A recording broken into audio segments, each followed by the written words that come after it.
गाथा अभंग 11वा. अवगुणाचे हाती आहे अवघीच फजिती, नाही पात्रा सवे चाड.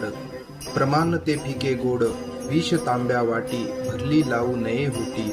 तुका म्हणे भाव, शुद्ध बरा सोंग वाव. जगद्गुरु तुकाराम महाराज म्हणतात, मनुष्याच्या अंगी अवगुण असतील तर व्यवहार करताना त्याची सदैव फजिती होते. पात्र चांगले आहे की वाईट आहे हे पाहण्याची जरुरी नाही, परंतु त्या पात्रातील रस फिका आहे की गोड हे पाहणे आवश्यक आहे.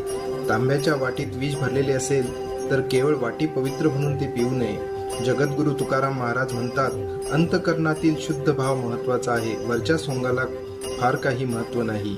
विठ्ठल विठ्ठल विठ्ठल.